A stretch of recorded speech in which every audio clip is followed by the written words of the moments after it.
बिस्मिल्लाहिर्रहमानिर्रहीम। दोस्तों, खाना काबा में हर रोज़ हज़ारों की तादाद में लोग तवाफ़ करते हैं, अल्लाह के हजूर अपने गुनाहों की माफ़ियाँ मांगते हैं।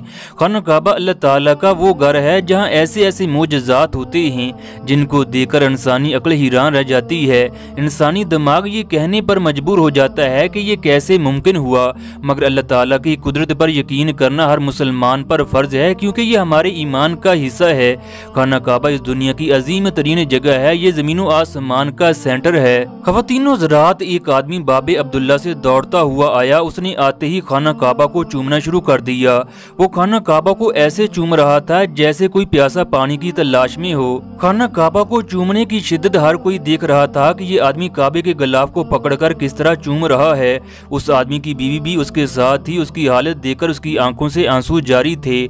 उसके बाद ये आदमी वहाँ से चला और मताब की एक साइड पर बैठकर अल्लाह से दुआएं मांगने लगा। अल्लाह से कहने लगा, या अल्लाह, मैं बहुत गुनाहगार हूँ, मगर तेरी रहमत मेरे गुनाहों से बढ़कर है। तेरी रहमत की कोई हद नहीं, तू 70 माओं से भी ज्यादा प्यार करता है। अगर तू माफ कर दे तो तभी तुझसे कोई पूछने वाला नहीं। अगर तू जहन्नम में फेंक देगा तो तभी तुझे कोई फर्क नहीं पड़ेगा। लिहाजा मैं तुझसे तेरी रहमत की उम्मीद रखता हूँ। ये आदमी मताफ की साइड पर बैठकर अल्लाह ताला से इस तरह की दवाएं मांग रहा था। इसी दौरान दवाएं करते करते उसकी रूह जिस्म से परवाज कर गई। मरने वाला एक पाकिस्तानी था जो अरसा दराज से बरतानिया में मुकीम था। उस आदमी की बीवी से पूछा गया कि आप अपने शौहर की मैयत को वापस लेकर जाना चाहती हैं या उसे मक्का मुकरमा में दफन कर दिया जाए। चनाचा बीवी की इजाजत से उस आदमी की मैयत को मक्का मुकरमा में दफन कर दिया गया। कफन दफन के बाद उस आदमी की बीवी से पूछा गया, तुम्हारे शौहर के अमाल कैसे थे जो अल्लाह ताला ने उसको इस कदर अच्छी मौत दी। वो खाना काबा के मताब में इस दुनिया से रुखसत हुआ। कल जब क़यामत का दिन होगा, तमाम लोग मैदान अरफात में इकट्ठे होंगे।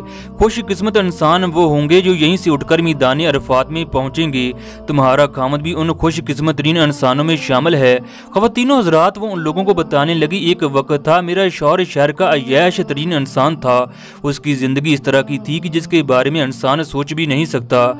ये रोजाना लंदन के शराब खानों में शराब पीता, बेहयाई की हदों को पार करता। दुनिया की तमाम बुराइयां मेरे खामद में मौजूद थीं। एक दिन क्लब में डांस के दौरान मेरे शौहर को दिल का अटैक हुआ। चनाचा बर वक्त अस्पताल पहुंचाने की वजह से मेरे शौहर की जान बच गई।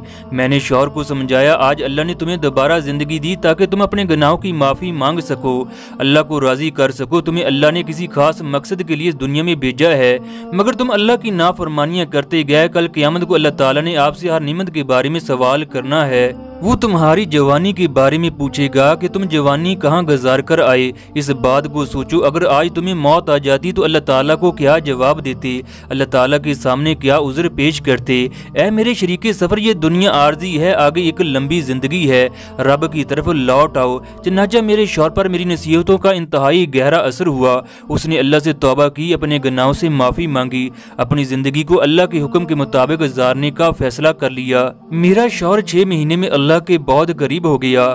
फिर हमने हज के लिए दरख्वास्त दी और हज करने के लिए इस मुकद्दस जगह पर पहुंच गए। यूं अल्लाह ताला ने इस मुकद्दस जगह पर उसे अपने पास बुला लिया। ख़वातीनो हज़रात, आज भी हमारे पास वक्त है, इसलिए अल्लाह ताला से अपने गुनाहों की माफ़ी मांग लेनी।